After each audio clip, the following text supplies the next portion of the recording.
Hello, and welcome to Pale Reflections, a proud member of the Duff Network where we reflect on Wildbow's most popular work as it releases. I'm Ruben Morehouse. And I'm Elliot Diebold. But wait, Elliot, before we get into the episode, first a quick reminder for everybody out there that the fan art contest with the theme of siblings is currently running.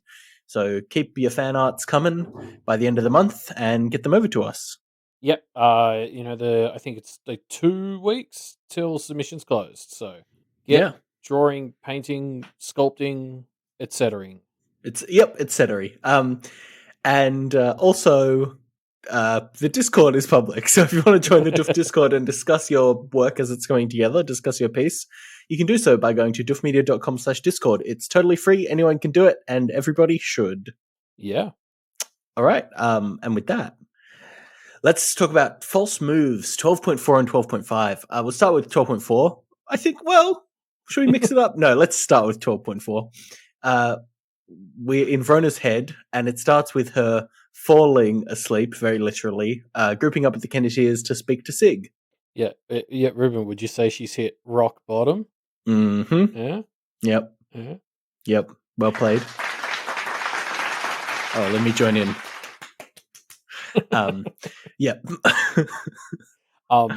No, like for real, it's really fun how obviously we're kind of leading up to the confrontation with Charles in this week's chapters, and we really open with like this big thing of like how shitty Verona's life is, just like overall like a mild gainsaying. Like she's kind of already hitting a wall. The chapter literally opens with like her going on a spiel about like, oh god, even when we're asleep, we're working. Which I assume like especially based on later stuff in this world doesn't count. Like, they don't get rest while they're in these nightmares. Yeah, you would assume so, wouldn't you? So it's just like we sort of open with like Verona is just really struggling and literally hits rock bottom. Like as she enters this dream. Like it's really sort of setting up this gainsaying is bad, and I couldn't just help but be like, remember this is Charles's life all the time, probably worse. Yeah, that's a fun thing to be thinking about as we head into our inevitable confrontation with Charles. Just remembering this is what this is how he lives his life every single day. Yeah, it's a classic Wildbow 2-for-1 special where it's like it's preparing us for Charles, whereas also it's like helping set up just sort of where Verona's at right now. And I really love the way when she tries to use glamour as she's falling, it's like centipedes that attack her hand and prevent her from doing that, which is like super clear imagery that's the Aurum. Yeah. Which I like because usually, like we've talked about, like the karma and shit that Charles has, and it's all a little bit like it's subtle. It's never like on the surface. It's always subtext, Mm. and that makes it like a little bit hard to be like concretely. This is the gainsaying. This is like bad karma or whatever. Whereas with this thing here, thanks to the dream space, we get a very clear signal that like Wildbow's saying this is the gainsaying. Verona's having a bad time because of the gainsaying. Mm. Whereas, like, I usually it's a bit more between the lines. I kind of like that it's very explicit here. Explicitly why Verona is suffering here, for sure. So yeah, I think the kind of vibe of this chapter is very fun as well. Obviously, we'll get into the bar in a moment, but the vibe of the saw other people on Reddit calling it this noir detective vibe, and I quite like that. I mean, it's black and white, obviously, which is helping to set that mood. Things like how at the start of this chapter we don't really know actually who they're going to see, right? It's a bit of a mystery. Even the Kenneteers don't know until they start to smell cigarettes, basically. It's just kind of more like detective-y if they get to kind of figure it out and get all these hints from the environment and stuff like that. It's just kind of a fun vibe of the chapter.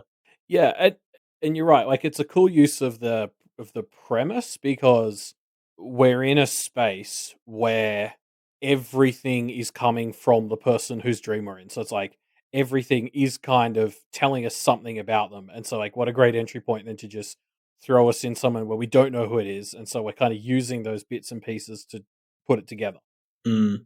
And I noticed we haven't talked about Goop Face Verona. So I just want to call that out. How like the way she kind of resists changing from it, I just to kind of annoy Avery and Lucy is almost the vibe I get. Is very fun. Mm. Yeah, yeah, yeah. I don't know. Verona's gross kind of aesthetics in this chapter. I wasn't a huge fan of them. I was kind of more on the side of the other Kenneteers where I was like, yeah, cool, that's cool, Verona, but I'm not like, it's a bit off-putting. I don't I loved it. I do like you're right though. Like she does eventually, to quote Lucy, change, which makes it sound like she changed clothes and not her face. Um, but I love how she like just immediately leans into the aesthetic of the dream. Like she's dressed herself up in like a black dress, and I think she's wearing like lots of jewelry. And she starts like drinking whiskey. Like she very much just naturally tries on any new aesthetic like this in a really Yes. fun way. Yeah, 100%. Yeah. I don't know. I mean, like, it comes to me back to the idea of like Verona being unhappy in her regular skin means that she'll lean into things that can be sometimes kind of damaging. E.g., literally, she's ready to start smoking cigarettes at the drop of the hat, and she's remarking through this chapter on like, yeah, I kind of like this. I could see myself acquiring this taste, and I was like, Verona, no, don't do this. Yeah, well, because like as you mentioned before, like Avery, there's this moment where like Verona, as soon as she sort of realizes she can be whoever she wants, she's instantly like, "Why would I be myself?"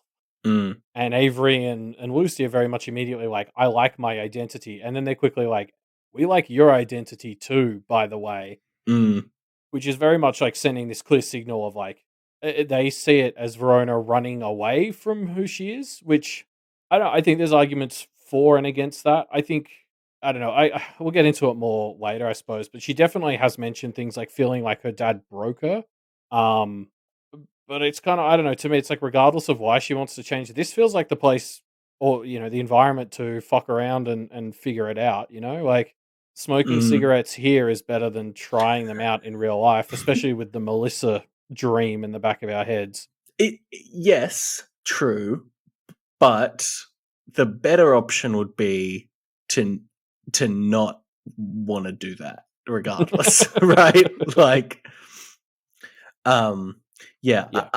yes, you're right, but the fact that she's like kind of willing to let herself slip into that identity is the slightly worrying thing. Yeah, I guess it comes down to how much of that is going to really boil down to like Verona's like the effects from her dad and like what he's done to her self confidence, self identity, like worldview, and all of that, versus just how much of it is just her marching to the beat of a different drum. Mm, Um, like I don't know, I feel like to some degree, it's just naturally Verona to be the sort of person who would just walk into this dream, change herself into like a well dressed member of the party and try out whiskey. mm, Um, yeah, so I don't know. It's interesting because I agree. There's definitely part of it that is like coming from her dad and the damage he's done to her, but I think part of it is just intrinsically her.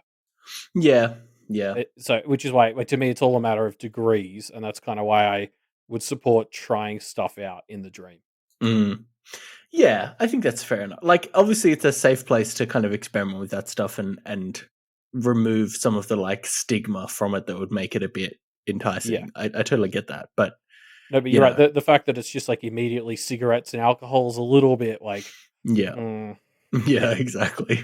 like that's not the direction I'd. Yeah, ironically, it'd probably be like fairy stuff that I'd be more like, yeah, let's play around with that a bit. Uh, that didn't go so well either. So anyway, the trio is searching for this for Sig in this bar, but aren't able to find him despite all the drinking and smoking. But Lucy, the eavesdropper, quickly realizes that speaking to Sig here might require some eavesdropping.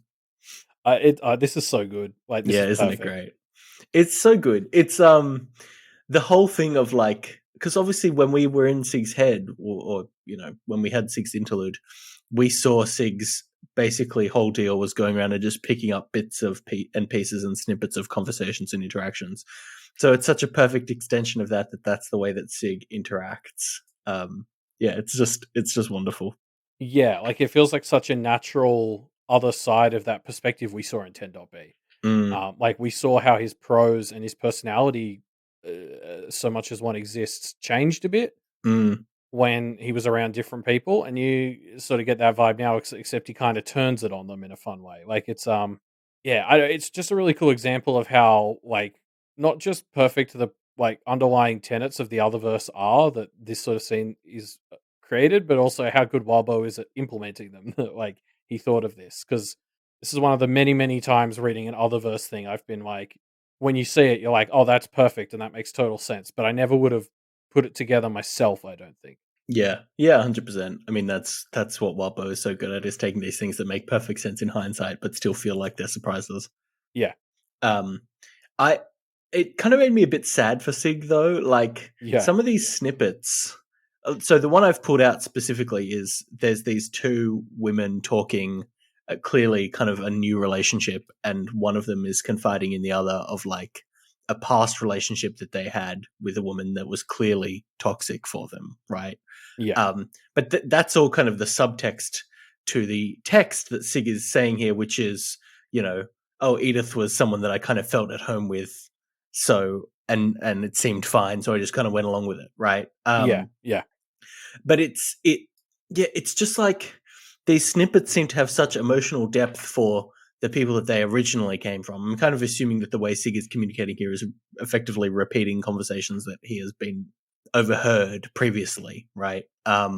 And it just feels like it makes Sig feel so alien, I suppose, because it's just this kind of like straight repetition of words which had so much emotional weight and subtext to them when they were first spoken, but now are being said just kind of bluntly by Sig as the only way Sig can communicate. It's I don't know, it just feels like alien and sad.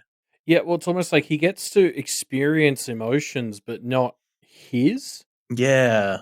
Um, yeah, I mean, like the real tragedy for me is the moment. I think it's like right after that where they're sort of like, "Can you promise you won't fall in with a bad crowd again?" He's basically like, "No, like I can't." Yeah. Like he takes so much from the people he's around. He's almost like, I mean, wait, that was so much more textual with Liz, but like really getting to talk to Sig, I see how he's very much like even more than Liz, somebody who's built from the people he's surrounded by, and like he doesn't get to have his own emotions or his own set of ideals. He just sort of has to take them from whoever he's around at the time, and that like, God, Mm.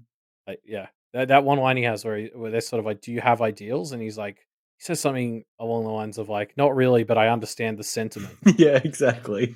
Um, yeah, like, yeah, it's kind of brutal to think about. Like the poor guy has very little self control, I guess, because his self is very malleable. Mm. Yeah. But just to touch on like this whole area, like I love this, this whole sort of premise of like Sig has to talk in what I assume are like not necessarily conversations he's overheard, but it's like it has to be the framing of like a conversation two people in this bar situation would be likely to have.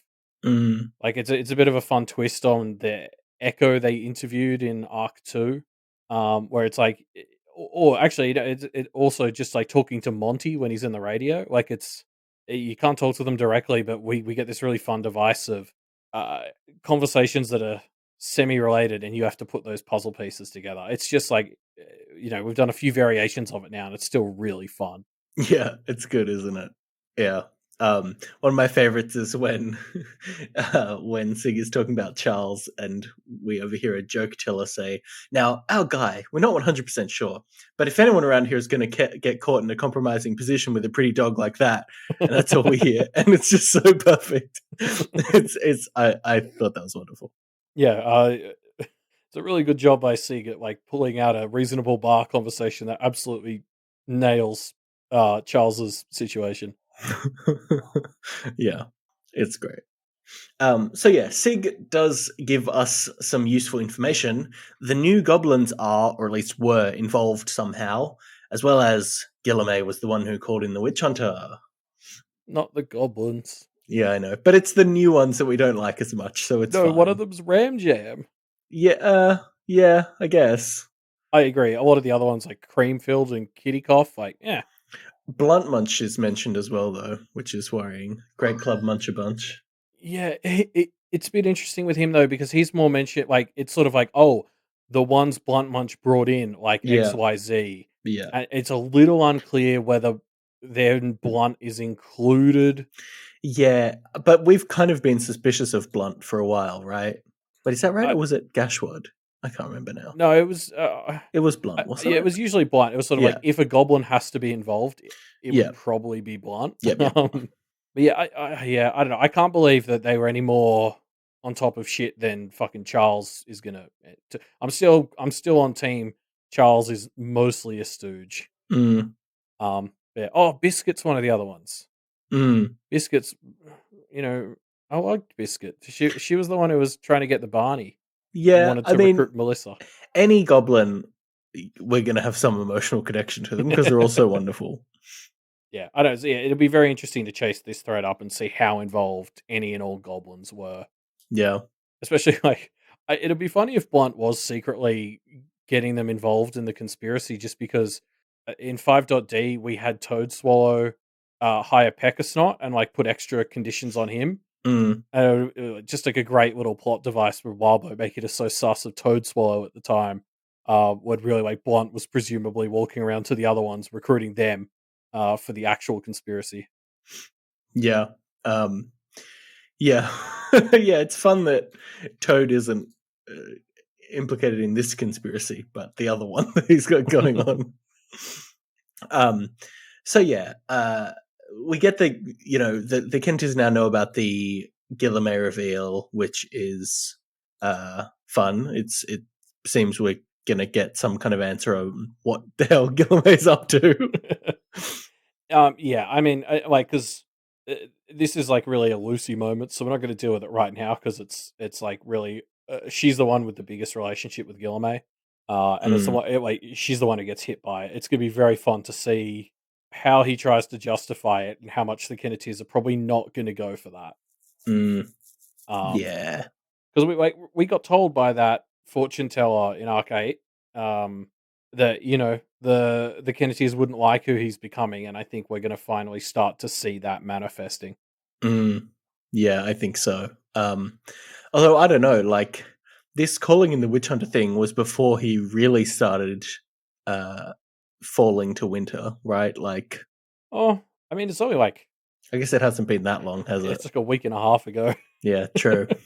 I don't know. I just unless he's been falling to winter, like some of these signals that have been more overt have only been in more recent as well, right? Like, I Yeah. don't Oh, know. I mean, I guess if you compare it to like just like a lot of things that develop with age, like I'm thinking like some forms of dementia and stuff, Yeah, like yeah. it is a bit inconsistent like that, like so, like who knows, like because I'm still kind of writing the theory that he's also the one who got Estrella's family killed. Mm, So it could have just been one of those things where this was a thing he had done in the past, and so just like came more easily to him as he was falling to winter. And mm, yeah, I don't know. yeah. Um, Yeah, I guess we'll have to see. You're right. It could be kind of more gradual. Uh, I I also want to just say, like, as we get to the end of this like interview segment, how fun it was. Like towards the end, we sort of see Verona finally notice how like each of the Kenneteers is kind of struggling with interviewing Sig for their own reasons, and it was just one of those moments where I love how perfectly characterized these three are. Like Lucy is clearly struggling with the like indirectness of this conversation. Like she really hates just not getting straight answers. Mm, Whereas Avery's like eyes are darting around, and Verona notes like Avery's really struggling with the idea that she can't like make eye contact with and just focus on the other member of the conversation, yeah.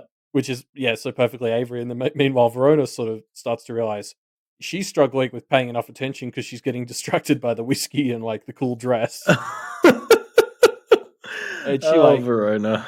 she like realizes the other two are struggling and steps up. But I just sort of loved that moment of like realizing that all three of them are struggling in such distinctly them ways. Like the Mhm. characterization in this book so good. Yeah. Yeah, it is great, isn't it? It's such a wonderful scene for all these different reasons. So with some info from Sig, they head back to the real world, and Verona's going a bit stir crazy. So she reaches out to Nicolette for something, anything to do. It's like, yeah, you know things are bad when Verona's looking for like boring grunt work. Yeah, it's rough. Um, so yeah, I like Nicolette mentions that Alexander Gaines said her once every 2 weeks, give or take, which is just as the murder of Alexander is about to get relitigated. It's nice to just remember how much of a piece of shit Alexander was. Yeah, yeah, fantastic point. And especially as we, like, as another step, as we're re-bringing in all the Blue Heron Institute people, just a reminder that that was just totally acceptable behavior there Yep. to just for an adult man to gainsay like his teenage ward and make her sick for a tiny bit of power. Cool, guys. Yeah. Um, Thumbs up. on the Charles reappearance countdown, Seth also gets a throwaway mention here, which just stood out to me because Nicolette sort of like it goes and she's like, "Yeah, I'm really looking for someone to do this grunt work, and I can't because Seth is completely useless." Mm, And I was just like, "That's got to be the karma talking," because like the mm. poor dude, like it's so harsh to just be like, "This guy who's been forsworn is so useless." Like, He's been forsworn so hard he can't even do paperwork. well, and just like maybe she meant he's too much of an emotional mess, but it's like, well, like a little bout with depression in his current circumstance Mm, seems warranted. mm. And like just calling him useless doesn't feel like it's really helping. I don't know. He Yeah. was being a dickhead to her, like I remember after all. So like he could just still kind of be being a cunt, but yeah. Could be. Yeah. I don't know. I wonder if we'll see him again and just see what he's like now. I don't have high hopes. Yeah, yeah. I was gonna say I wonder if he'll have turned around like Charles did, but well, that's looking a little bit shaky. So, True. yeah, I don't know. Seth feels like just such a natural way to sort of compare what happened to Charles. Like, yeah, I'll be interested Mm, to see how they both turn out mm. and have turned out as we get the deets on Charles. Yeah. Um. So yeah. I don't know. I mean, it's interesting that Verona is so desperate to so desperate to do anything magical that she will sign up to be an unpaid secretary. Yeah, I mean, like, yeah, there's all sorts of justifications she comes up with, like, oh, we owe you one. Mm, But yeah, I don't know. I sometimes find like mindless work like this super cathartic. mm, So like Verona says I think later in the chapter she got like 150 pages or something done of it at one point. So mm. like she must have clearly been able to enter the zone. So that's nice. Yeah, that is quite nice. Um, so yeah, Verona's dad arrives with the protective services in tow, and he announces that she's moving back in with him, and he seemed to have threatened Jasmine. Hmm. Psych! They're actually in a nightmare and off to chat to Nibble and Chloe. So mean! It was the worst. Oh fuck, this got me good. Yeah, it got me too. I was starting to freak out before the reveal, and then I was like, oh yeah, okay, great. Thanks, Walpo. I love it as well because it's not like it doesn't feel like one of those like bad kind of cheap dream fake outs that like so many TV show episodes open with or whatever. Like Mm, because dreams have been in this chapter. Like what I love about it is this is 2/3 of the way in after we've been in another dream sequence. So it's like it's not at all coming out of nowhere. This is absolutely like uh, the sign was there. There's like a weird segment break, like it's not like the bad kind of cheap. It's just like Walbo fucking with us in a way that like yeah. feels very on topic. Yes. No. It was great. It was great. But yeah, it was a cruel prank. I was so angry and also relieved. I think that's what's really fun about it is it's like as angering as it is relieving when you find out it's fake. So you just kind Mm, of left there just feeling grumpy and you're not 100% sure exactly at who and how much. hmm. Yeah. Um. Yeah. But yeah, let's get into this interview, shall we? Because it's with Nibble and Chloe, and they're so wonderful again. Like, Nibble is so awkward about what he wants to say here, which is basically like, hey, if things become untenable for me and Chloe, we might have to leave, which is just like the most reasonable thing. And he's saying it like it's some big reveal. They're so delightful. Yeah, like I remember when they were first introduced and we were like talking about like the concern with these two is that as things get worse, things get better for them. So whose side will they be on? Like, Yeah. there was like worry that they might change sides.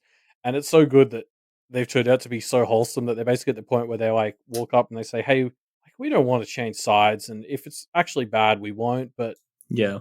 like full disclosure, if they've got pretty good reasons and this is better for us, like Yeah, we might. yeah, And we'll we see. might, and we'll tell you. Like it's so chill and mature and upfront. I was just like, holy shit! Like if you're gonna get betrayed, these are the people you want doing it. Mm. Um, yeah. They're so wonderful.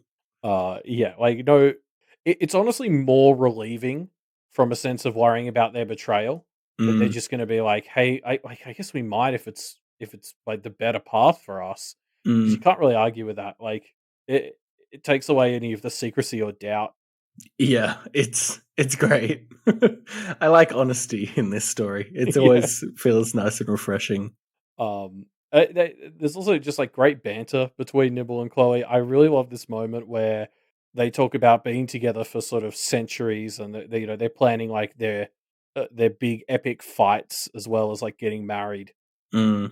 And there's even a bit where they talk about how they're not going to be together forever, and Avery, of course, is like, "What?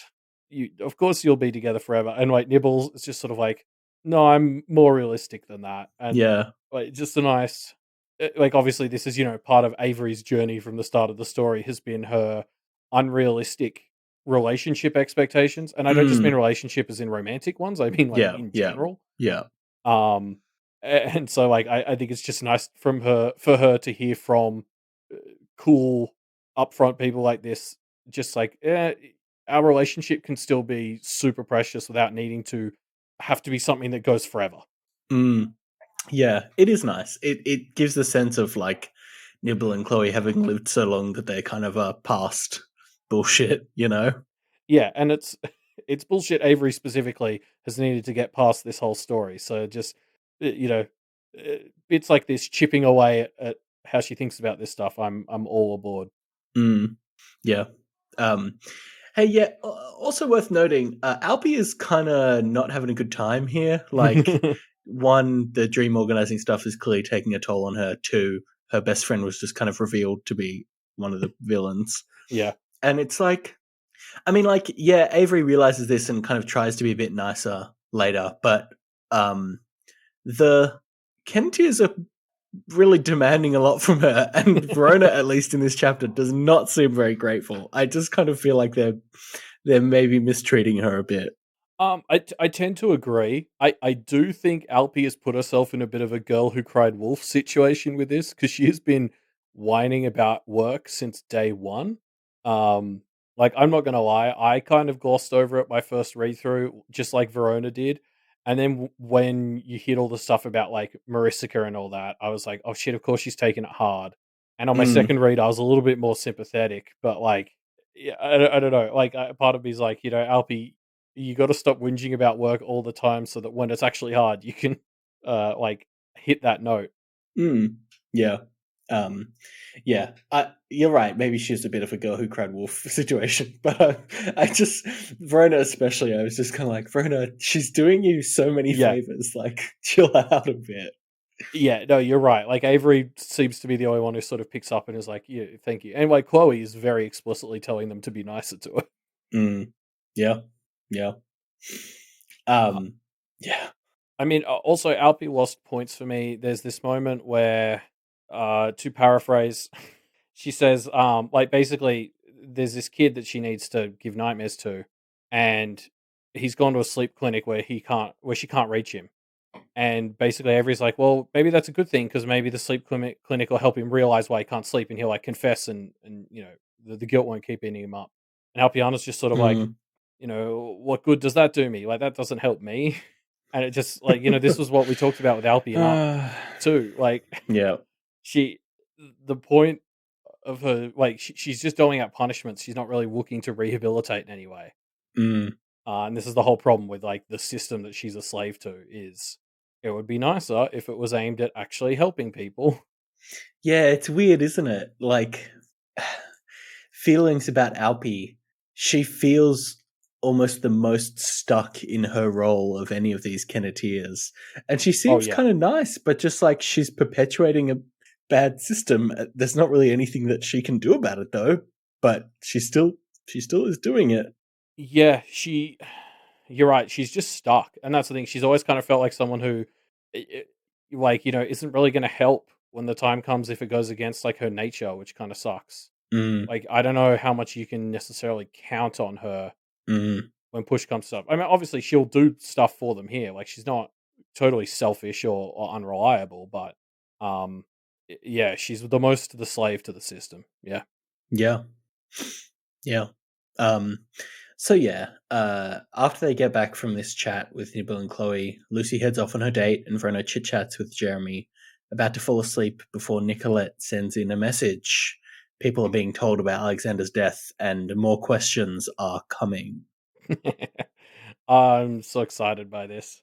Mm, I think we like guessed that one of the birds would be going out to someone yeah, at Blue Heron yeah. to talk about this, and Here it yeah, is. and like obviously, like the witch hunters are still presumably around. Can't wait. Yeah, yeah. Yeah, it's gonna be wild, I think. I mean, like, it seems like Radical Ray is gonna try and smooth things over a bit, but I don't know if that's gonna be able to happen. Yeah, he's someone I'm not sure how much we should count on him to be an ally in Yeah, this. no, Like that's true. he was pretty good by the end of the Blue Heron stuff, but like it's a bit of a bumpy road to get there.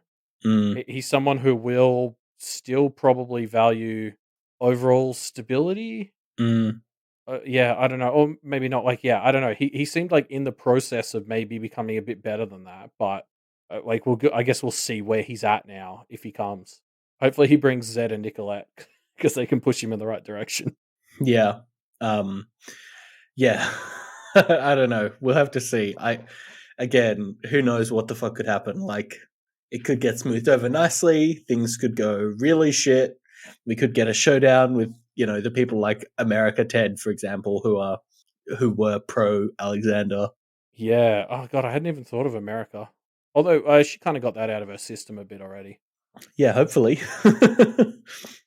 Estrella's still the interesting one who I'm interested to see how she'll come into it. The Kenneteers have flirted with bringing her in. She was very pro Bristow. Mm, And then also obviously yeah, all the interplay with her and Guillermo, like it just feels like she's set up to be some sort of like cog in the machine. yeah. Yeah. I don't know what to expect. It's a bit worrying. Um, and I think like before we move on from this section as well, we should talk about like Verona and Jeremy. Just Mm, because I feel like that was the topic that really blew up on our Discord, at least after our last episode. yeah. And I feel like there's sort of three separate issues Mm, that all sort of came in. I think like a lot of us were like talking past each other because there's three sort of things and people were talking about different ones.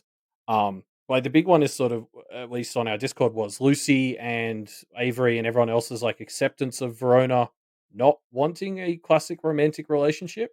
mm, And I think Lucy does a pretty good job next chapter. Like I'm jumping ahead a bit, but like Emerson brings up Jeremy and Verona, and Lucy sort of shuts it down and is like, "No, they're figuring it out, and we should just let them, and like maybe give them some nudges if they need it," which felt like a pretty good policy to me. yeah. No, I think so as well. Let them have their own space to kind of figure it out and see how they go. Yeah.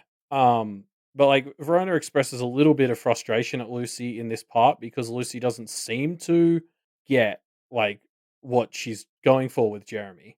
Mm, And I guess, like, I've seen a lot of other people share that frustration, and I think it's fair for Rona to be a little annoyed about it. But like, it just feels unfair to me for us to judge Lucy at all for not getting it when I don't feel like she has any reason to have really understood the importance or the nuances of it, Mm. because there's no role models or anything for them in this regard. And I think Verona's bad at explaining it. And I don't blame Verona for that, because Verona's bad at explaining it because she has no context or role models to like base it from. Like, we saw that klutzy comparison she made to Avery sort of last chapter, which was like, not a very good one, but the best that she could come up with in that situation. Like, it just feels hard to blame Lucy or Avery or anyone else for not getting it, when it doesn't. I don't see in this context why they would have understood the importance. Yeah, I think so. Verona, I think, does a better job getting it through to Jasmine in this section than she has ever before, where she tells Jasmine, "I'm getting a little bit pissed at Lucy for not getting this," and it's like, I don't think she said anything that clear or direct to Lucy on this topic. Mm. Yeah. Yeah, it definitely feels that way. I guess I feel like Verona is starting to figure out her own opinions on this just because they're being challenged a bit more by, Lucy and Jeremy. Like she kind of let herself slip into something, and only when it's starting to be questioned a bit is she actually, figuring out actually what she wants and what that looks like. And she's still at the stage of figuring that out internally, and then soon she will hopefully start uh, you know, making that external to people like Lucy. Yeah, yeah, exactly. And I think it would be better if she had people like Lucy or Avery or, maybe hopefully Jasmine to talk this out with. Because I Yeah. do like agree that it sucks that she doesn't really have anyone to talk it out with. Um, but yeah, I can't extend that sort of frustration to Lucy and Avery for not getting it, because I don't see why they would understand it in the situation they're in. Yeah. Um, yeah, and hopefully Jazz is going to help fix that. I also think, just to be a bit harsh on Verona, because I'm channeling judgment on my own behavior in my past here. Verona has definitely shot herself in the foot by constantly teasing them about their relationships. Like, Yeah, totally. she's trapped herself in a cycle here. Uh, Maybe Jasmine will help her break out of that. But like, yeah, like I think my big criticism of Verona, which was maybe getting a bit confused. So I just want to say, the only thing I feel like Verona is doing wrong here is I wish she would communicate with Jeremy more. Like, they Mm. have these texts here, and it's just so obvious Jeremy's on a different wavelength to her, and she says it, she knows it, and I feel like she's just avoiding confronting it. Yeah. And I can't support that because it never ends well. Yeah. Yeah. Yeah. No, I agree. I think we're in agreement on this. Um, yeah, I mean, yeah, it's just interesting because like the wrinkle and all this, like the reason you got to really feel for Verona is like she's she's trying to figure this stuff out, and she clearly doesn't have like classical romantic tendencies. Mm. And like underlying all this, she's expressed a number of times this impression she has that her dad maybe broke her. Mm. And like, so I feel like the messiness for her from this is like she's probably trying to understand how much of this is just like her and who she is versus how much is like damage her dad did to her, which is Yeah. like Mm. shitty and Yeah, like not 100%. fair. And just like, yeah, like, and I feel like that is probably a huge part of the problem she's having communicating all this stuff is she's probably got doubts about how much of it is fair for her to feel or not feel. Yeah. Yeah. Yeah. I I mean, it's all growth experiences, right? Like, I think we can be harsh on Verona, but I think we are in support of the fact Oh that yeah. she is having these experiences because they are opportunities for her to grow in these aspects that she hasn't had the home life to be able to experience in the past, year or whatever. Yeah, I mean, what's the point of having a boyfriend or whatever you want to call Jeremy at this age, except to figure shit out and fuck it up? Yeah, Like, exactly. which I think has been said by this story before. Yeah, yeah. But yeah, I agree. No, I'm mostly just like yelling at her when she like doesn't act on feelings she's feeling, just because I'm absolutely yelling at my past self. Before, like, I've been in relationships that should have ended a lot sooner than they did because nobody in the relationship wanted to confront the problem, Mm, and so now I'm just taking that out on my past self by yelling at Verona. yeah, yeah.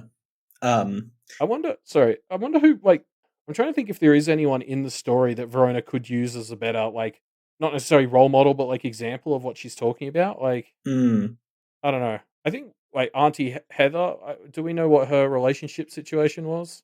Yeah, I don't think we do. Just because she always, I remember when she was in the story, she was very much real like, we gotta like, get her and Verona to hang out. They seem like on the same wavelength.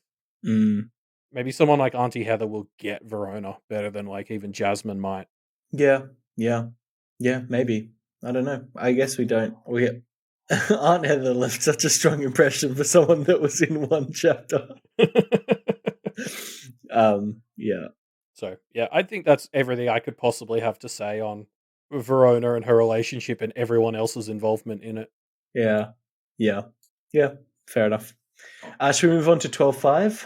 Let's do it. Onto a different relationship. Yeah, different lens through which to analyze 13-year-olds dating. So we're in Lucy's perspective here. Lucy is going on her date. First stop, the awkward drive with the parent in the car. A classic. I do want to just quickly open with a shout out to Mia's mum, who absolutely knew what she was doing and was just shit stirring Mia, and I'm all for it. Like, there's no way she didn't know that every conversation, every like word she said was going to annoy Mia, and she was doing it anyway. Mm.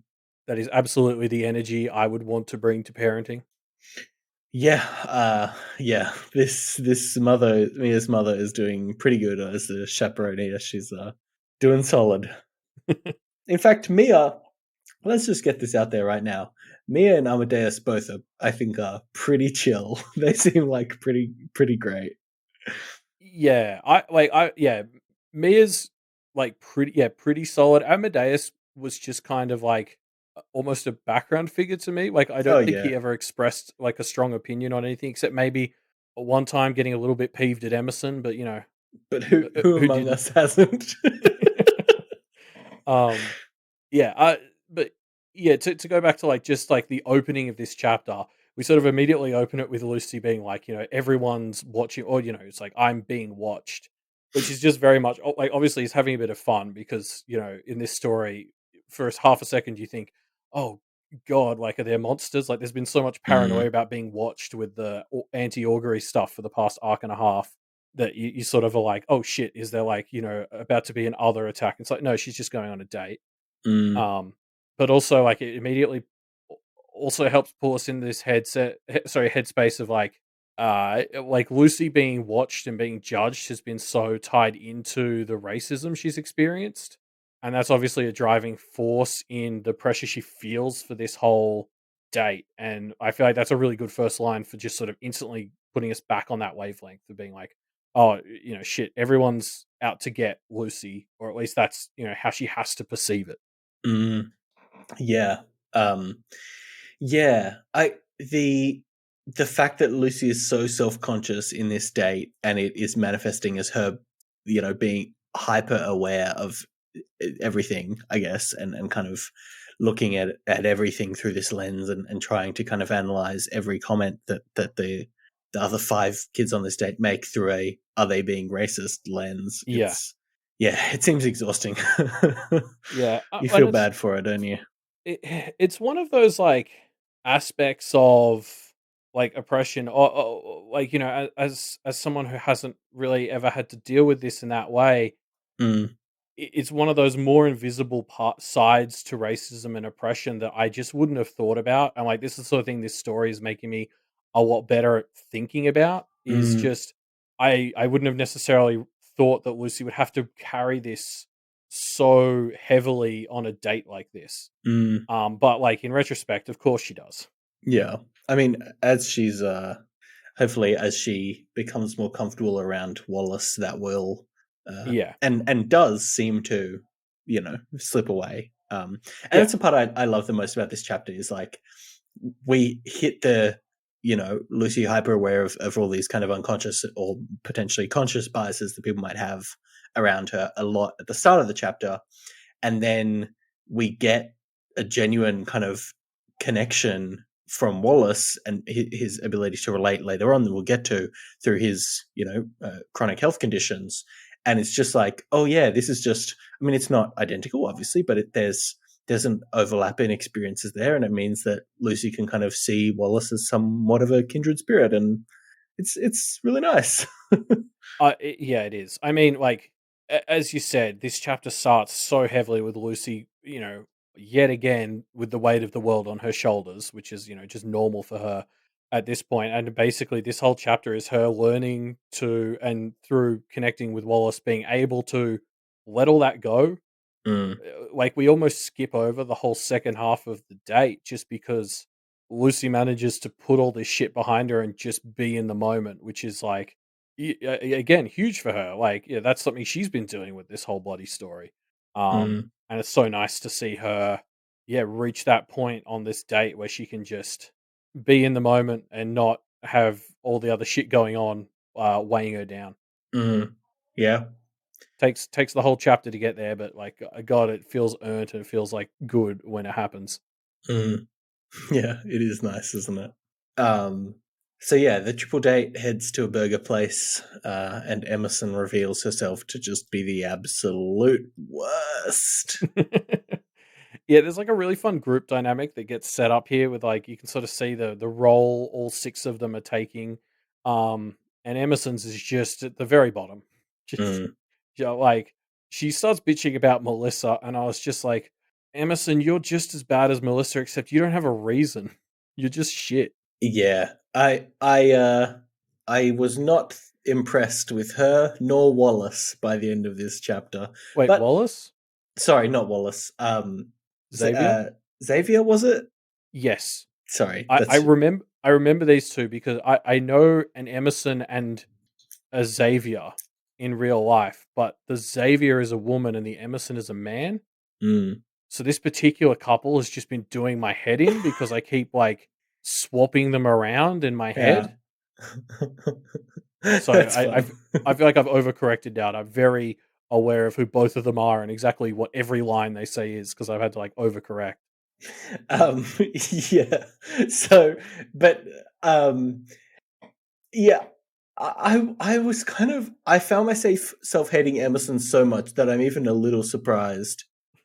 Like, have we seen Emerson before? Have we got this impression of Emerson before? Because she just seems so terrible.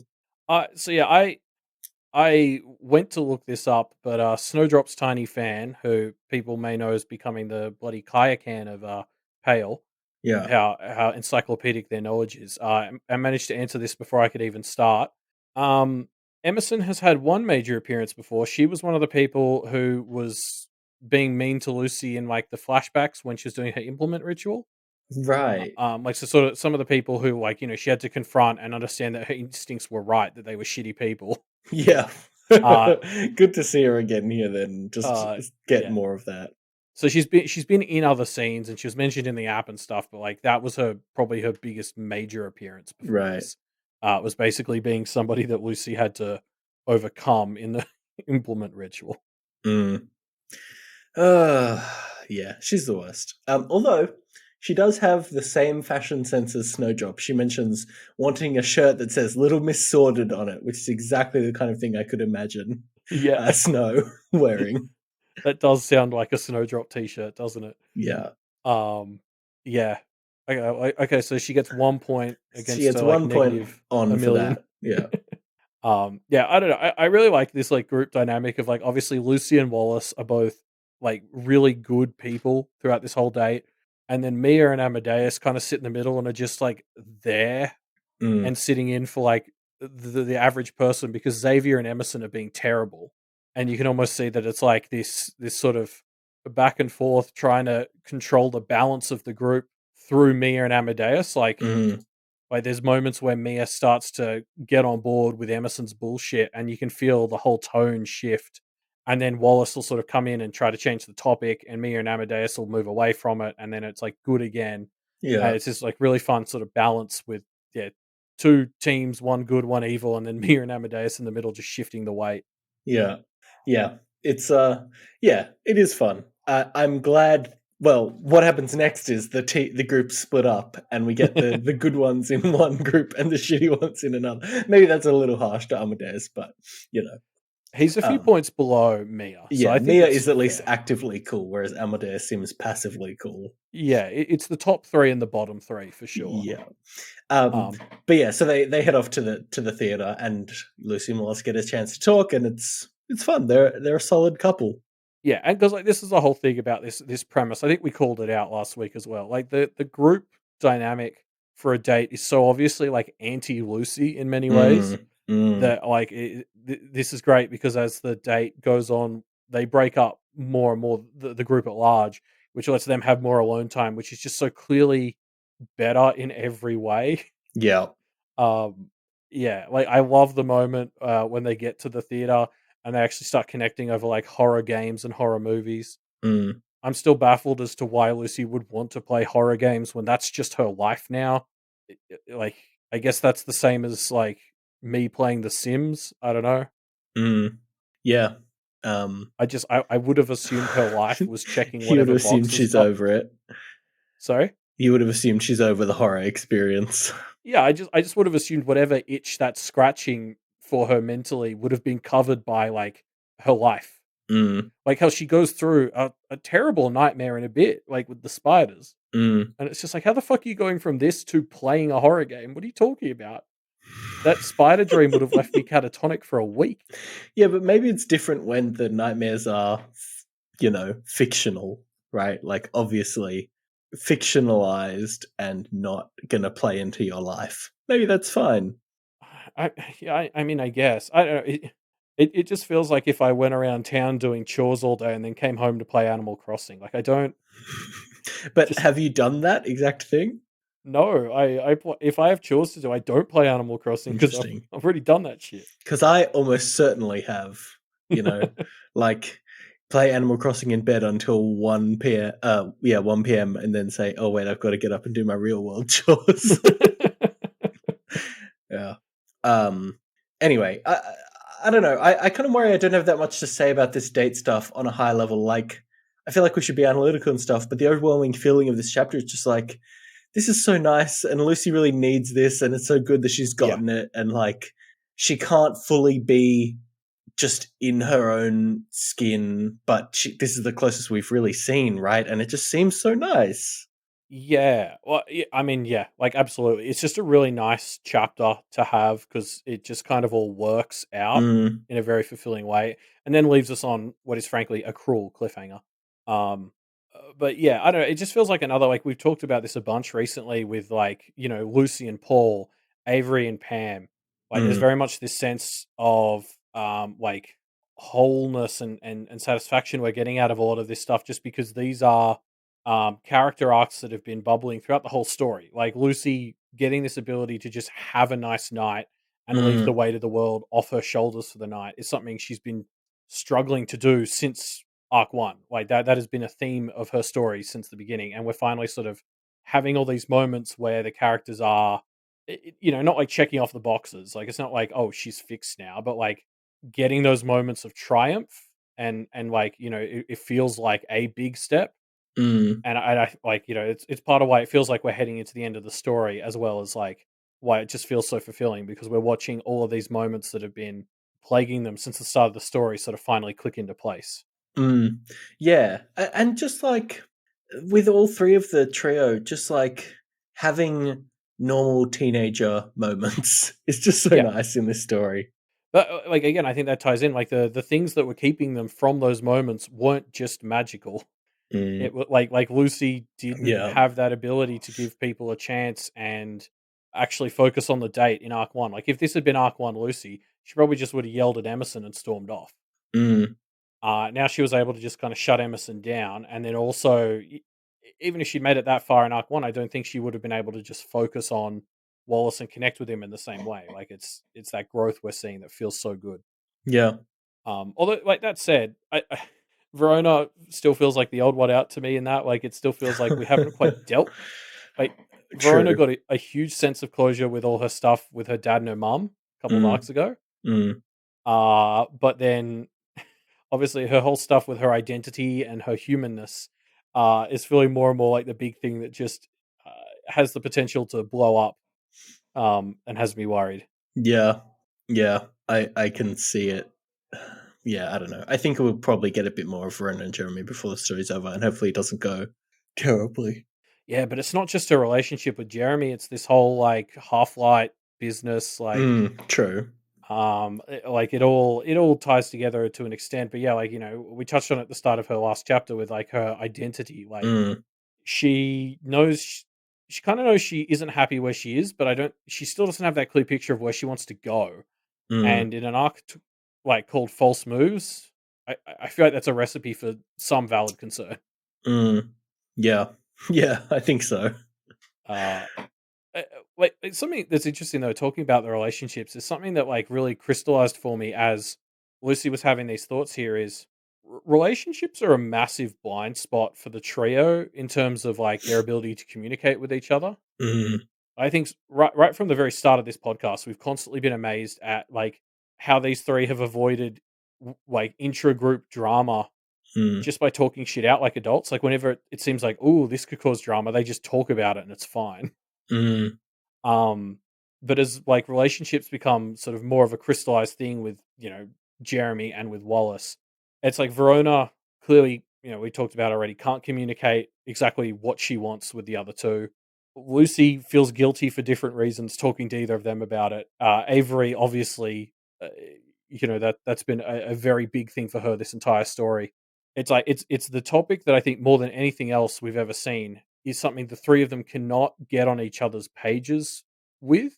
Um, and I just wonder if that's going to actually be something that starts to cause problems. Not like a mm. group breakup problem. Like I don't think Yeah. that's what Pale is, but like, it's going to be lots of like Verona is starting to harbor a bit of resentment towards Lucy, and like, is that going to grow and turn into just something that like is a bit of a problem when it should matter or something? Yeah, I mean, I don't think. Yeah, I don't know. I don't necessarily think that will happen, but I can see what you mean. Like, it does seem like. I mean, I guess it's. I don't know if it's ironic. The most teenagey drama stuff is the stuff that's the most at risk of causing rifts in their trio. Yeah, I guess like the maybe the way I'm picturing it is less like it would probably hurt the relationships themselves Mm, more than the relationship between the Kenneteers, if that makes sense. Like, you know, while Verona doesn't have people to talk to about this Jeremy situation, she's letting it drag out, which is like the thing that concerns me about it. mm, Or like similarly, Lucy not really being able to talk to anyone but Dr. Mona about this stuff kind of led to this date taking a while to get off the ground. It's so this is the thing they don't have people to talk to about because they can't talk to each other, and usually it's always each other. mm, So like, that's what worries me is like, yeah, maybe it's less about forming a rift in the Kenneteers and it's more about like continuing to hurt their ability to end up in the relationships they want to be in because mm, they can't talk it out freely with the other two. mm. Yeah, yeah, interesting. Um, so yeah, we're at the trio's at the cinema, and as the movie starts, Lucy realizes it is Gabe's film, and this kind of leads to her getting kind of overwhelmed. So she and Wallace head outside to have a D&M instead. It's so good. Like Yeah, I it's was pretty messed up. I was cackling when it was Gabe's movie. Mm. Like because there was just so much going on and Lucy was already starting to drown in the pressure and that was just the icing on the cake that just yeah, like when she first started to call attention to the movie, I was like, "Oh my god, like is this some sort of racial thing?" Like that's the last thing we need. And then it was just Gabe and I was like, "Okay, no, that's so tragic. It's funny." Um Oh.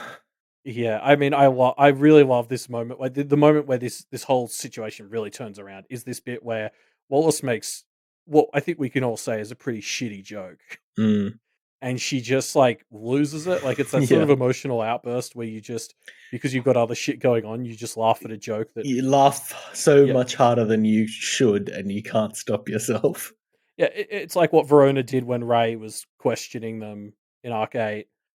It's like when people start laughing at a funeral, like it's like misplaced emotion, and it just sort of leaks out of her in this moment. Then Wallace kind of clearly gets something similar when he laughs at her shitty response, and then Yeah. they just like kind of leave and actually connect, and it's like this really great moment. Yeah, it is great, isn't it? And then they have this nice moment outside, and it's John who's looking over her, and that's nice because Alexander can't do shit, can't get anything right. That fuck. I love it. That was my exact response to it. Like when John shows up and is like, I'm gonna be your guard dog, basically. Yeah, I was just immediately like, eat it, Alexander. Like, yeah, exactly. Fuck you, Alexander. Your murder was justified. yeah, as we're ramping up to dealing with his death, it's absolutely like Wildbow's doing this on purpose, having John Sharp to be around Lucy. Mm. Like, it's absolutely sort of signaling because he's going to be the one who's in the hot seat, presumably, like alongside the Kenneteers. But he was the one who did the killing. He's the one the BHI is probably primarily going to be after. Mm. Yeah, yeah. Yeah. It'll be interesting. We'll see, I suppose. That's not to worry about for this chapter, though. That's a future chapter problem. So yeah. Oh, I also just want to call out this very smooth move by Lucy, where Wallace says, "Amadeus was saying I should take the lead," and Lucy's response is to, give him kiss me face and say how. Like, oh, Lucy, such a good strategy. So smooth. I loved it. Yeah, actually, she sort of thinks to herself in a sec after this. She's like, I mean, I did kind of cheat. Like, Yeah. I overheard that Yeah. conversation. Yeah. But yeah, like, it's pretty great. Yeah. On a less smooth note, can we talk about like just Avery's such a dork? And she writes Lucy a little poem in this text message that I just wanted to call out because I was just like, oh, Avery, you're such like an adorable little dork. Mm. She is, isn't she? Avery, you gotta love her. So yeah, the date is over, and unfortunately, Lucy has to go back to the real world or the nightmare world.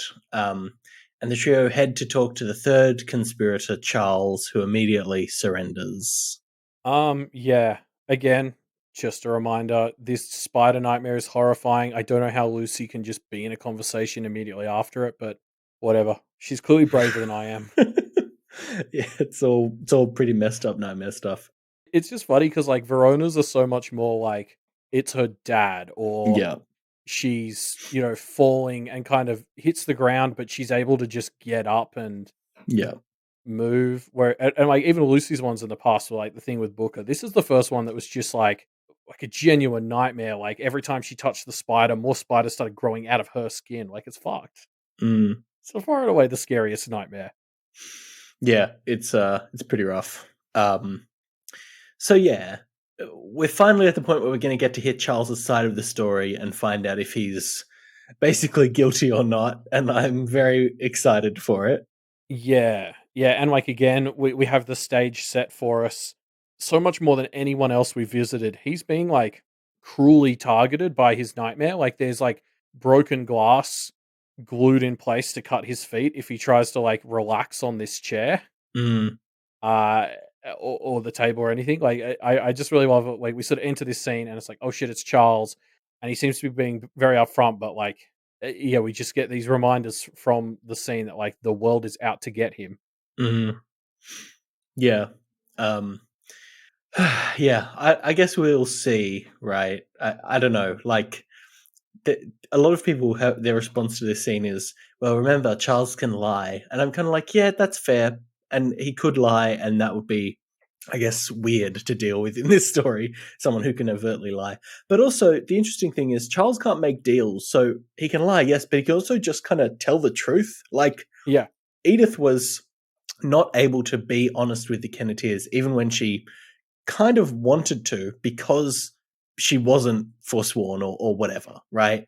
Yeah. Charles, with Marcy and Edith effectively done out of the position to be able to threaten him, if there's anything about him being under duress, like there's no deal he could have possibly made that would prevent him from just coming holistically clean. So I don't know. It's going to be an interesting one. I do think it's great that we're all kind of flummoxed by just the situation every character in every other story is in. Yeah. Which is just he can say whatever the fuck he wants and there's no universal punishment for it. Yeah. And we're all like, oh, but he can lie, and like fucking drawing pinboards out of just how normal characters in stories are. Yeah. Um, yeah, no, I think it's a good point. Like he can lie, but I mean, Nibble and Chloe actually brought this up in the previous chapter where they were like, yeah, everyone has to tell the truth, but also we deceive each other all the time. And I'm kind of sick of doing that. So I'm just going to be upfront. Mm. And this sort of thing where, like, yeah, Charles can lie, but he also doesn't need to. Like, yeah, I don't know. I almost feel like if he is lying, it's going to be that inverse. So normally everyone else is telling the truth and the lies are hidden within the truth. I feel like he's going to kind of still be doing that because, like, the best lies have bits of the truth in them. So, Yeah. like, he's going to be kind of telling lies by throwing in little bits of truth, which is like Yeah. just what everyone gets to do anyway. Yeah. I mean, it's going to be interesting, and we'll have to kind of talk about it in the next episode, presumably. Oh yeah, Yeah, I don't know. Like, I'm sure it's going to be a mind fuck because yeah, for once we can't just count on him to tell the truth. yeah, we're going to have to look at every single sentence and be like, is there anything about this? I mean, it feels like we're going to be dealing with Marissa again, basically, like questioning every sentence. I don't know. But It but then feels like it'll be exhausting. but then that's almost not the point because he doesn't have to watch his Yeah, words. true. So it's like us watching his words is almost falling into the trap that Yeah. we don't need to be falling into for this Yeah, conversation. I guess I mean just kind of looking for more traditional markers of deception. I don't know. Yeah, no, exactly. Like, yeah. Again, I just find it so fun that we're all so flummoxed by just Yeah. How do we normal. do this? How do we tell if somebody's lying? It seems impossible. He doesn't Like, have to follow the rules now. yeah, yeah, but you're right. It's going to be much more like when we read any statement, it's going to be like, okay, if this is a lie, what would be the reason for him lying about it in this situation? Because Mm, he very much comes into this conversation with the energy of, yeah, I'm fucked, like whatever, mm, which could all be made up. Like you get so tinfoily with this because he's like, yeah, I did it. Technically, mm, that could be a lie. Like we had everyone else more or less confess when they got caught. Like Marissa not so, uh, you know, directly because she's a fae. She confessed by fucking shit up and running away. Um, but like it'd just be a funny three beat for like Edith to be like, "Oh, fine, it was me," or Edith's like, "No, it wasn't me," and then it's like, "Okay, fine, it was me." Mariska kind of avoids them and then indirectly confirms it by running away, and then mm. Charles is just immediately like, "Yep, it was me," and it turns out actually it wasn't. He just He's just bullshitting. like yeah, like maybe I don't know. Well, so, my hope is still that what happened is he did this in a fit of rage after the Carmine like refused to see him, Mm, or like maybe he did get a trial and he lost it and he was like so angry that he lost his appeal that yeah, I don't know, like maybe he just did this and it was emotional, and then when he went to undo it he wasn't able to and Edith wouldn't let him, and then obviously mm, Mariska came in and started running the show. I don't know. So the shred of hope I'm still holding on to for why Charles isn't a terrible person is because I think it would be consistent with what we saw of him in flashbacks for him to lash out and then be in a position where he couldn't undo it. mm, mm. Like he strikes me as someone who yeah will get emotional, do something, and then not be in the position to To be able to, uh yeah, yeah. he'll regret it. Basically, yeah. I think that's a pretty hot fan theory at the moment as well. Okay, cool. Um, but yeah, uh, we'll have to see how it goes next chapter, I suppose. Oh, but before we do leave, I also have to say, Verona throws in a line right at the end of this chapter where she tells Avery to tell Snowdrop that if she's going to fake being Verona, she can't keep being that weird because it made Jasmine worry. Mm, Just we need the details on this so bad. I want to know what the fuck weird shit Snowdrop was up to. mm. Like, Snowdrop impersonating Verona is just the content I need in my life. Yeah, it's pretty a juicy detail to get dropped, isn't it? Well, especially because like Snowdrop still has to say the opposite of what she means. So like I'm just picturing this like Snowdrop interlude of like her trying to be like Verona and so saying things she thinks Verona like would or would not say Yeah, and just saying the weirdest shit and saying the Jasmine's opposite like, stuff. what? Yeah, yeah, yeah. Weird. I hope we get to flash back a bit and see that because it will be delightful. I mean, yeah, if we don't, which like I'll be very sad, but also this is exactly the kind of thing that makes this world feel so rich. Like the fact that one throwaway line like this has us like all worked up like this is just a testament to how rich the story is. Yeah, definitely.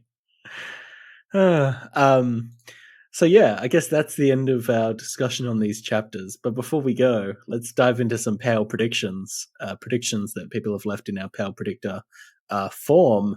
Do you want to start Yeah. us off, Elliot? Have you got a prediction that you liked? Yeah, so I pulled out a prediction from Tasarwat, Mm. who basically predicts that John will still become Lucy's familiar. And basically, the point Tasarwat's making is that Alexander did sever their bonds, but didn't fundamentally change the nature of the individuals who formed them in the first place. So basically, absent any further meddling, the two will be able to establish a new relationship and create a bit more of an honest friendship Mm. that will lead to a familiar relationship with and the bold specific part of the prediction is that the epilogue will involve Lucy sitting next to a golden retriever with a large number of tags on its collar. Mm. uh, like I think that the reason that like I was willing to bring this in when I think we've had similar ones of how Alexander's stuff wouldn't work is I really like the spin on it being a new relationship. Mm. Like, because Alexander, I went back and read 7.x to confirm. He says that the relationship, sorry, the connection that he severed wouldn't renew. So I like Mm. this sort of Some sneaky evolved practitioner, version of their bullshit relationship. of rather than it renewing, just a different one forming. Mm. Like obviously, John and Lucy very much had this like protector protectee. Like John saw her what like as Yolda. So if they kind of find their way to maybe forming a more equitable relationship, it'll actually be an even better familiar bond. Like Mm. so, Mm. I could see this. I could see this spin on it being a very differently balanced relationship, being a way that it still feels satisfying to me for them to end up together, despite getting that very concrete line in 7.x about them not getting renewed their relationship. Mm. Yeah. Yeah. Um, yeah, I like it. I do think there was a lot of finality to that when it originally happened, and so I don't think it would be satisfying if it's just and now they actually develop their same relationship again. But I like the idea Yeah, that a new relationship and one that has some interesting differences that we dive into could kind of be a workaround, I guess. yeah, like that would be key to me for it to feel satisfying. Is I feel like there'd have to be emphasis on how it's not the friendship they had before. Mm. Like it would have to feel different enough that I could be like, oh, okay, yeah. So this wasn't it renewing. This is something new for me. Mm. Yeah.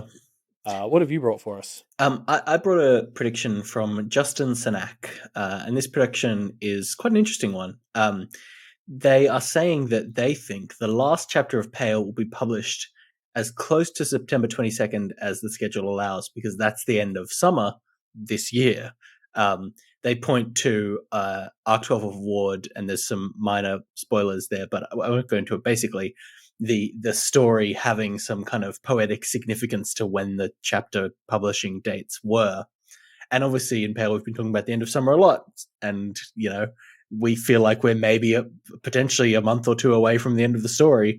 It could quite line up that the story literally ends at the end of summer. And I just think that would be delightful.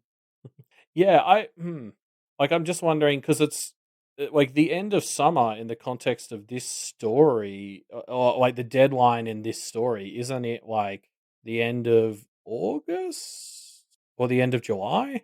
Uh, yeah, I mean, my interpretation of when American summer ends is not great as an Australian. No, yeah, exactly. I'm just thinking like I thought the deadline for well, like half the shit in the story at this point, um, was closer to being sometime in like early August or mid or late July. God, now I have to go look it up. I feel like I knew Yeah, this I'm morning. looking this up right now. Okay. Um, like because like don't get me wrong, Justin Sinak is right that the end of summer is like the So end of September, but meteorologically ends on August 31st. Then there's the kind of equinoxes, right? So the fall equinox is on the 22nd of September. So that's what Justin Sinak is talking about. The equinox being the kind of marker between the seasons is on the 22nd. So that's kind of the the transition they're talking about, which I guess is the more witchy transition, I guess. So maybe that's the one the story will use. I don't know. Either would kind of work, I suppose. I'm just thinking in the story, I think they're in like mid-July or mid to late July, and they've got like a week and a half left or whatever. So like maybe it's even closer than we think. Maybe we're looking at like the story wrapping up in 3 weeks. Okay, never mind. That seems unlikely, unless Charles is a real showdown. Yeah. Well, yeah, Charles comes up and he's just like, hey, it was me. It was me. Here's how you beat Maristica. Yep. Here's how I fix everything. Yep. Go to the epilogue. That was 12.5. Maybe there's only one chapter left. Maybe it'll be Charles says, yep, it was me. Here's how I did it. Take me away. And, Lucy puts handcuffs on him. And that's the end of the story. and we never find out what happens with the Blue Heron Institute people that are coming back to town. That's for the sequel. We'll worry about that next time. Well, no, they come and they take Charles away. Yeah, exactly. Charles' situation explained, and they're like, "Oh, yep, fair enough." Fair enough. Yep. They go home. That all worked out. Witch hunters take Guillermo away. Yeah. Yeah. Anyway, I do kind of just like the meta prediction nature of this one. Yeah, I think it's fun. The idea of Pale ending at the end of summer, it feels very good. Yeah. I do hope it's not quite that late in September, because that means that our stream would probably have to be right around the same time as International Games Week. Yep. Which would be a nightmare. Melbourne International Games Week is a big day in the calendar for us in the games industry. Although, COVID stuff might completely fuck it up. So who knows? Oh, that's true. Maybe there'll be a silver lining. Anywho. God. If you want to leave your prediction about this story and potentially have it featured on the show, you can find the link to do that in our show notes down below.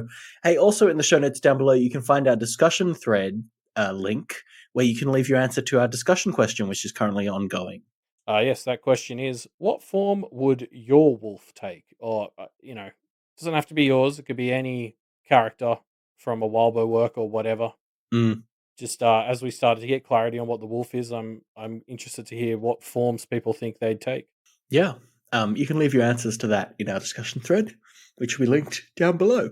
Yes. Don't forget to check out our Twitter, at Pale Reflections. At Pale Reflect Cast, I should say. Whoops. That's where we do the live reads and we post other stuff, and check it out. Yeah, other places to check out would be our website, doofmedia.com, which has all the details on the Pale Conflections fan art contest, the siblings fan art contest that we mentioned before, as well as all the other great shows on the Doof Media network. If you're a fan of Dark Souls, actually that's a bonus content episode, so yes, to find out about that, you will need to join the Patreon at patreon.com/doofmedia and join at the level which gives you access to all of our weekly bonus content shows. There's obviously Freeman Bros, which Ruben alluded to, which was talking about game design. Yep. And there's been a lot of talk about that on the Discord. It's been very fun. There's also the High Ground. We'll be doing that in a bit. Another perk of the Patreon, actually, in a fortnight from when this is coming out, we're going to be doing that meet and greet with Malia and Jenny. Yes. So if you want to come hang out, do a bit of a Q&A with the two of them, sign up to our Patreon. Yeah. While you're on Patreon, why not head over to Wildbow's Patreon and support him? Because without his Patreon, Wildbow wouldn't be able to create all of these horrifying, terrible nightmares that we saw in these 2 chapters. So if you want more of them, like the sick bastards that you are, support Wildbow's Patreon. And with that note, we'll see you next week for more False Moves. Bye!